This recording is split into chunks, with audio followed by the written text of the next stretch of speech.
Добър вечер, уважаеми зрители! Новините днес. Научно приложен семинар «Светодиодно улично осветление на град Нови пазар». Общо събрание на МИГ Нови пазар Каспичан. Готова ли е болницата в Нови пазар за зимата? Информация за ремонтните дейности по проект частично изграждане на канализационна мрежа и реконструкция на съществуваща водопроводна мрежа на град Нови пазар. Полицейски бюлетин. Времето с Лили Велева. В сградата на общината се състоя научно-приложен семинар «Светодиодно улично осветление на град Нови пазар», на който присъстваха повече от 30 кметове от различни населени места. Семинарът беше открит от кмета на града Румен Панайотов с поздрав към участниците. Информация за проекта и ефекта от светодиодното улично осветление даде професор Христо Василев. При нажежаемите лампи от тази енергия само 2% става на светлина. Останалите 98% стават на топлина.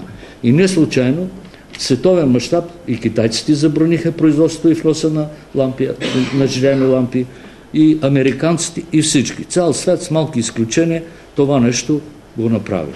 Ето, тук се появиха компактните луминесцентни лампи, при тях 10% е светлината, 24% топлината. При светодиодните лампи вече имаме новото поколение 19% светлина и светодиодните лампи, следващото поколение, т.е. някъде началото на последващата година, 2016, се очаква 25% светлина и само 9% топлина. След приключване на семинара, гостите, придружени от кмета Румен Панайотов, се разходиха по улиците на Нови пазар и видяха разликите между старото улично осветление и новите осветителни тела с светодиодно осветление. Вие знаете, че в Нови пазар на определени участъци бяха подменени уличните осветителни тела с нови. Да. Забелязали ли сте някаква разлика? Осветеността е по-добра и е по-евтино. Голяма работа. Доволни сте? Много сме доволни, защото сноповете осветяват чак в стаите, светлостта. Не както преди само на едни отделни снопове, сега едно цяло, като че ли древна светлина. Личните осветителни тела? Да. Доволни сте? Много сме доволни. Каква е разликата от старите? Разликата е много по-бяло светят от старите. 5 пъти по-економично от другите. По-силно светите. По-силно светят, по-мека светлината. Харесва ви и сте доволни? Да. Този път няма претенции. Не. Благодаря ви много. Светят редовно. Ами има, защото беше тъмно преди, сега светят всичките. Има промяна и то в положителен смисъл и ако така продължава, стига да са трайни, да не излязат фалшиви. Виждате, подменени са осветителните тела. В голяма част от града са такива. Сега виждам. Забелязали ли сте някаква разлика между старите и новите? Да ви кажа, не съм обърнала внимание, обаче мога да ви кажа, че на нашата улица е тази червената къща, където е. Там няма от месеци светлина. Там не са подменени и може би това е причината, че не съм забелязала. Ами, онзи ден на Раковски видях, че сменят осветителните тела, но специално този тип сега за първи път ги виждам. Новите са по-добри. Каква е разликата? Разликата е осветлението е по-хубаво се вижда, повече осветление има. Новото винаги е по-добро, но не навсякъде са сменени. Да, така е. На 4 ноември 2014 година от 16 часа в пленарната зала на община Нови пазар се проведе общо събрание на МИГ Нови пазар Каспичан. Господин Николай Николов представи дневния ред. Откривам заседанието. Предлагам дневен ред на заседанието, информация за извършената работа от МИГа през 2014 година, първа точка, и втора точка организационни въпроси. По първа точка от дневния ред изпълнителният директор на МИГ Нови пазар Каспичан, инженер Пенка Ангелова, ще ви запознае с извършената работа от МИГа през 2014 година. По трета покана бяха приети 16 проектни предложения, от които комисиите за избор на проекти класираха 10 в съответствие с разполагаемия бюджет по мерките. В областна дирекция Държавен фонд земеделие Шумен бяха входирани 8 проекта на 31 март, последния срок. 2 отпаднаха поради некоректно представени документи и липса на физическо време за коригирането им и повторното им представяне в областна дирекция Държавен фонд земеделие. До 30 юли 2014 година всичките 8 проекта получиха потвърждение за одобрение от Държавен фонд земеделие, като в началото на месец август бяха подписани 5 договора. На 13 октомври 2014 година с уведомително писмо номер 259 Държавен фонд земеделие Централно управление ни информира за отказ от съгласуване на процедура за избор на проекти от страна на МИГ Нови пазар Каспичан, което всъщност означава, че проектите с сключени договори няма да получат финансиране. С подписано допълнително споразумение беше възможно да се отвори 4-та покана за прием на проекти и такава беше отворена от 8 до 12 септември 2014 година по мерките, по които имаше наличен финансов ресурс. А това са мерки 121, 123, 311 и 321. В МИГа бяха входирани 9 проекта, от които Комисията за избор на проекти класира 8, за които имаше бюджет. По мярка 121 5, като един е частично финансиран в рамките на бюджета, по мярка 123 един проект, по мярка 311 един и по мярка 321 един, частично финансиран, справката, която всеки един от вас получи. Проектите по 4-та покана са на стойност 577 739 лева и 16 стотинки. Всички проекти са входирани в областна дирекция на Държавен фонд земеделие.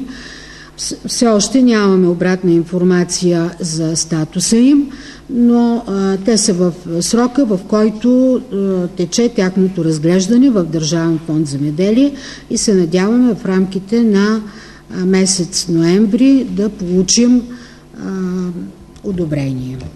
Сами разбирате, че МИГа в момента е в състояние на така сериозен проблем, който се надяваме да бъде поставен отново на разглеждане в Държавен фонд земеделие.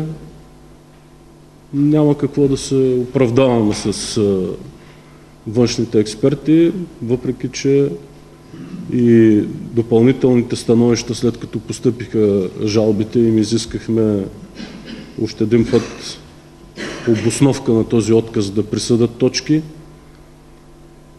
Те потвърдиха оценката си и че правилно не са присъдени точки. Включително и към настоящия момент те твърдят, че са постъпили правилно. Надявам се, че от преразглеждането поне 5-те проекта, които са на 3 от частните мерки и са подписали договори, както и 2 общински проекта, един на община Нови пазар и Каспичан, ще бъдат спасени и ще бъдат извадени от този отказ, колкото и да са малки по обем проектите, колкото и да са малко на територията на МИГа. Те са от значение за нашите 2 общини, тъй като ние не сме общини с сериозни собствени приходи, с бюджети, които да ни позволяват да помагаме и на бизнеса, и на инфраструктурата ни, на читалища, на спортни клубове и така нататък. И си мисля, че управителният съвет, който ще продължи да работи, и изпълнителния орган, ще трябва да положат максимално усилия нашия МИГ да получи и да сключи договор за участие в втория програмен период. Събранието продължи с промените в управителния съвет на местната инициативна група. Избирането ми за народен представител е на основание текстовете на Закона за предотвратяване и установяване на конфликт на интереси, моля да бъде освободена от състава на управителния съвет на МИГ Нови пазар Каспичан на предстоящото общо събрание, насрочено на 4 ноември 2014 година. Които от членовете на общото събрание подкрепят предложението за освобождаване на Ралица Тодорова като член на управителния съвет, моля да гласуват с вдигане на ръка. Благодаря. Въздържали се? Против? Няма. Постъпило е заявление от Росен Василев Маринов за приемане за член на Общото събрание. В заседание на управителния съвет сме приели членството му. Същевременно от квотата на община Каспичан, и то от непубличния сектор, е постъпило предложение за избирането му за член на управителния съвет. На Ралица, освободихме Ралица и предлага Росен Василев Маринов. Който от членовете на Общото събрание е съгласен Росен Василев Маринов да бъде избран на член на управителния съвет, моля да гласува с вдигане на ръка. Благодаря. Въздържали се? Против? Няма. Постъпило предложение, заявление от Мариана Красимирова Антонова да бъде освободена от състава на управителния съвет на МИГ Нови пазар Каспичан. От 3 години той е кмет на село Върбяне. Тези от вас, които са имали възможността да минат през селото, виждат промените, които настъпват там, може би със всеки изминал месец. Това е един човек, който бих казала, че много упорито умее да преследва целите, които се е поставил и да ги постига. И това ми дава основание да го предложа за член на управителния съвет. Гласуват. Въздържали се? Против? Няма. Управителният съвет е попълнен с тези две решения. В точка разни се започна разгорещен дебат. Николай Николов подаде оставка от председателското място на МИГ-а, но оставката не беше приета. На 27 март вие сте взели решение, че всички проекти са одобрени и отговарят на критериите. На 28 март пращате едно уведомително писмо на някаква къща, там на някакъв си проект, да изискате някакви документи, които не са ясни какви са. И хората ви пишат съвсем правилно. Не е представена техническа оценка за нито един от подадените проекти. Не е представена от проектната документация, не става ясно за какви разходи. Въобще си правите каквото ви дойде на ума. Въобще не вземате предвид нито критериите за оценки, нито. Просто някой от вас решава. И това си ти, господин Николов. Тук носи вина целият управителен съвет, но вие носите най-голяма вина. И ви призовавам да си подадете оставката и Общото събрание да вземе решение да избере нов управителен съвет. През тези 2 години, през които работя на тази длъжност, съм получил пълната подкрепа на управителния съвет, на двамата кмета на общината. Във всички решения, които са взети в МИГ-а, зад всички решения стои моя подпис и би следвало неблагоприятният резултат, който се надявам, че не е окончателно и ще претърпи промяна, отговорността да е моя. Нямам намерение да се оправдавам, само не мога да подмина с мълчание обвинението, че съм направил опит да прокарам един въшлив проект. Смятам, че проектите на всички, включително и на Нелка, са наши проекти на нашите 2 общини, на нашия МИГ, и никога не съм имал намерение да елиминирам или да поставям за подкрепа проекти, които аз си харесвам или са на мои близки хора. Такова нещо не съм допускал, няма и да допусна. Аз не смятам, че трябва да продължа да работя, за да преча на МИГ-а.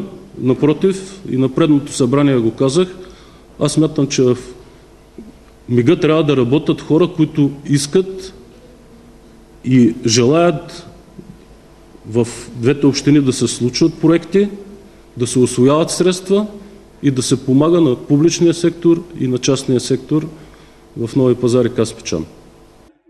Болницата в Нови пазар ще продължи да се отоплява с електрически уреди и през тази зима, макар че инсталацията не е пригодена за натоварването. Около 500 000 лева са необходими за саниране на сградата и изграждане на нова отоплителна инсталация на газ, каза управителят на лечебното заведение доктор Атанас Атанасов. Това е проблем, който съществува от години и трудно би могъл да бъде решен, но ако се намерят външни средства. В момента почти всички програми са затворени и се очаква новият програмен период, обясни доктор Атанас Атанасов. Ремонтните дейности по проект частично изграждане на канализационна мрежа и реконструкция на съществуваща водопроводна мрежа на град Нови пазар продължават и във връзка с това ви уведомяваме, че се затваря от 4 ноември кръстовището от улица Цар Освободител по улица Генерал Заимов до улица Цар Асен и отсечката на улица Цар Симеон от улица Граф Игнатиев до улица Стефан Караджа от четвъртък 6 ноември ще бъде затворена. С кампанията «Безопасно шофиране през зимата» започва традиционната акция «Зима» и в Шуменска област. Тя стартира вчера и ще продължи до края на ноември. До средата на месеца ще бъде извършен оглед на състоянието на пътните настилки, вертикалната сигнализация и хоризонталната маркировка и осветеността на участъците от уличната мрежа с повишена опасност за пътно-транспортни происшествия на територията на област Шумен. За това, което констатират проверяващите, ще се изготвят предписания до стопаните на пътя, уточняват от областна дирекция на МВР. Пак до средата на месеца полицейските служители и службите за контрол ще дават практически препоръки за безопасно шофиране при зимни условия, оборудване на автомобилите с аптечка, обезопасителен триъгълник, пожарогасител и светлоотразителна жилетка, както и с други средства за безопасно пътуване през зимата. Превентивните мерки ще се насочат и към водачите на велосипеди, превозни средства с животинска тяга и селско-стопанска техника. През следващата половина от месеца, 17-30 ноември, се планира провеждането на специализирани полицейски операции, в това число и по метода широко обхватен контрол, насочени към контрол над техническата изправност на автомобилите и на осветителните им системи. Освен кампанията «Безопасно шофиране през зимата», в рамките на седмицата от 10 до 16 ноември ще се проведе и кампанията «Водачи и пешеходци за толерантност на пътя», насочена към пешеходците. По време на акцията ще се извършва активен контрол за спазване от пешеходците на правилата за безопасно пресичане, както и за даване от водачите предимство на пешеходците на пешеходните пътеки. При установяване на нарушения ще бъдат налагани ефективни санкции. Асоциация «Жени без остеопороза» ще извърши измерване на костната плътност на 12 ноември, сряда в Клуба на инвалида, който се намира на улица Патриарх Евтимий, номер 16 от 13 до 16 часа. Цената на измерване е 10 лева. Предварително можете да се запишете на телефон 0884 71 44 39. От Бюрото по труда в Нови пазар информация за фирма, която набира селско-стопански работници забранена малини в Португалия. Изисквания: физическа издръжливост, придобити навици за физически труд, квалификация, завършено средно образование, може и с основно при опит в такъв тип работа. Опит. Предпочитат се кандидати с предходен опит в селското стопанство, но не е задължително условие. Приемат се както жени, така и мъже. Езикови умения. Предпочитат се кандидати с разговорен английски език, но не е задължително условие. В фермите вече има българи, които говорят английски или са научили португалски и които на място ще помагат. Възможност за работа в Португалия за срок 3-4 месеца, като началото се очаква до края на февруари, началото на март 2015 година. Начин за кандидатстване: CV с описание на трудовия опит в селското стопанство за предпочитане на английски при невъзможност на български в Бюрото по труда по местоживеене. Приблизителен брой на необходимите работници – 600. 200 места за студентски бригади в Германия. 200 студенти от България имат шанс да се включат в лятната ваканционна заетост в Германия през 2015 година. Кандидатите могат да подават документите си във всички бюра по труда в градовете, в които има висши учебни заведения или техни филиали. Изискванията към кандидатите са: да са студенти в български висши учебни заведения, да са на възраст между 18 и 35 години, да са редовна форма на обучение, да не са последен курс на семестриално обучение, да имат основни познания по немски език, най-малко 3 години изучаване на немски език, да са готови най-малко 2 месеца да работят в Германия. Съществена промяна в процедурата на посредничество през 2015 година е отпадането на провеждането на изпит по немски език за кандидатите, което ще облекчи процедурата за посредничество. Сферите, в които обикновено се получават предложения за работа, са селско стопанство, хотелиерство и ресторантьорство, сервитьори, камериерки, бармани, помощен персонал в кухня, общи работници, фирми за почистване на помещения и индустриални обекти, вериги за бързо хранене, германските пощи. Студентите, желаещи да се възползват от възможността да работят в Германия, трябва да подадат заявление в свободен текст на български език до 5 януари 2015 година в Бюрото по труда, на чиято територия се намира висшето учебно заведение, в което се обучават. В заявлението си кандидатстващите трябва да декларират, че са изучавали немски език най-малко 3 години, че са свободни от други ангажименти по време на официално обявената за всяко училище лятна ваканция. Задължително се посочват точните начални и крайни дати, а също така се посочват, че притежават необходимите средства да финансират заминаването си за Германия. Кандидатите трябва да предоставят и уверение от висшето училище, че са редовни студенти и не са последен курс на обучение. Документите на поименно изисканите студенти се подават от германските работодатели директно в Централата за чуждестранно и специализирано посредничество град Бон. Подробна информация кандидатите могат да получат в информационния център на Агенция по заетостта на телефон 02 980 87 19 безплатно или в бюрата по труда по местонахождение на висшето училище. Център за професионално обучение към Систаком ЕОД обявява прием на желаещи да се включат в курс по английски език ниво А2, нивото след начално, според единните европейски критерии за познание по чужди езици. Желаещите могат да посетят учебния център за определяне на нивото на езиковите си знания чрез попълване на входящ тест или предоставяне на документ за завършено по-ниско ниво. Обучението е в рамките на 100 учебни часа. Използват се учебните помагала по системата New Headway на издателство Оксфорд. Брой участници в група е между 5 и занятията се провеждат 2 пъти седмично, вечер в делнични дни. Приблизителната продължителност на курса е 4 месеца. Цена при еднократно плащане 240 лева. Следва времето с Лили Велева.